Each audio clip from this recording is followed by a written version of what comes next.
You'll be talking to BC tomorrow.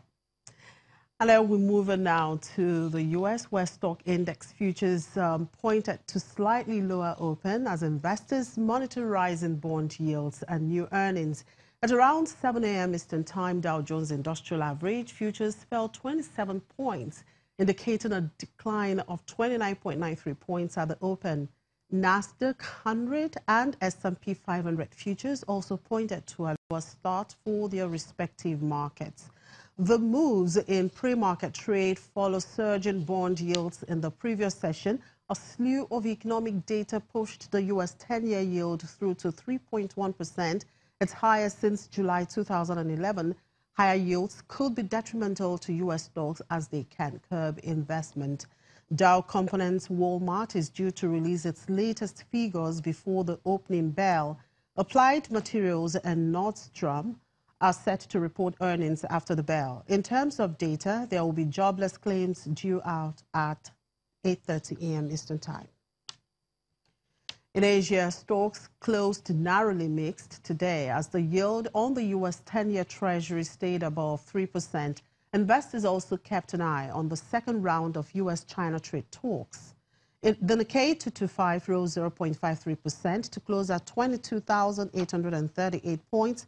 In Tokyo, surging off-week core machinery orders, a leading indicator for capital expenditure for the month of March.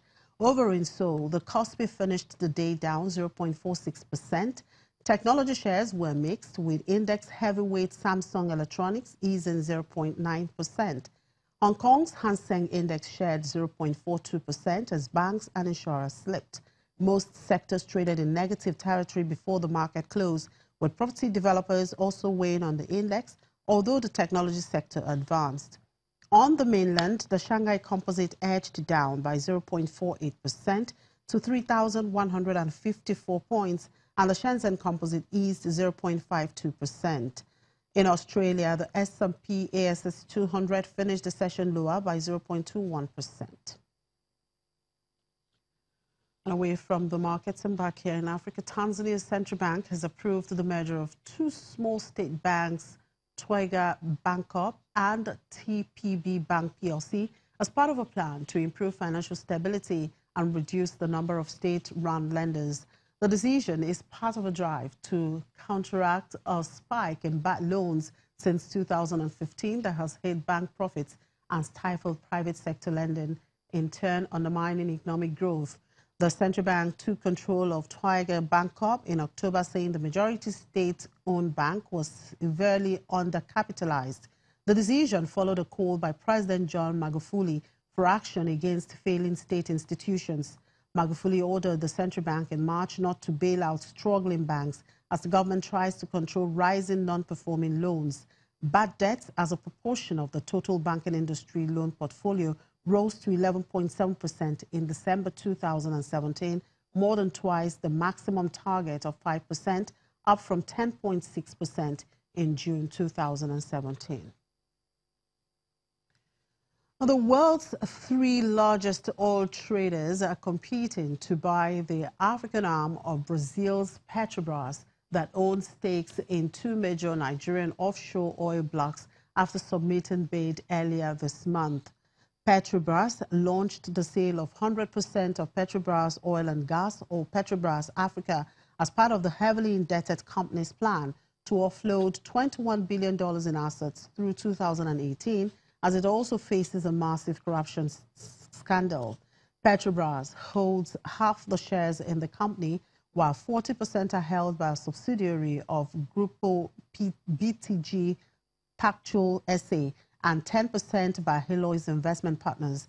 Bankers have previously estimated the value of the Petrobras venture to be about $2 billion. The venture has stakes in two offshore blocks that contain two producing fields: the major Agbami field in OML 127, operated by a local Chevron affiliate, and the Apple field in OML 130, operated by Total SA.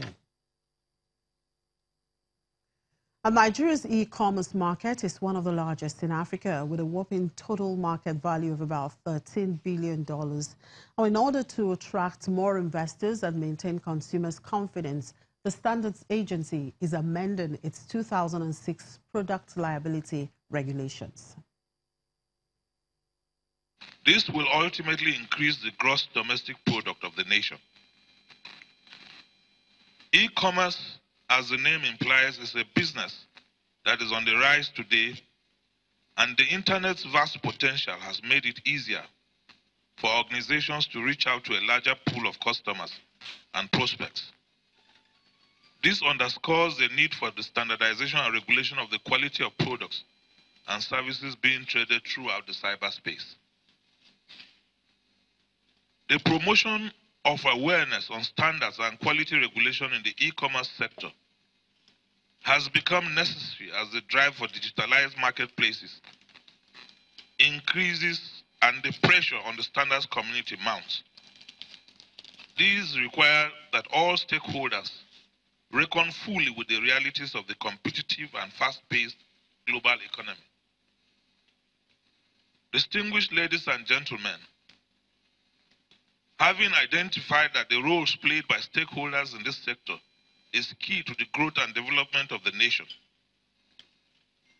the participants at this forum have been carefully selected from consumers to consumer groups, telecommunication companies, banks, airlines, regulatory bodies, advertising practitioners, embassies, and trade charters as online marketers and dealers.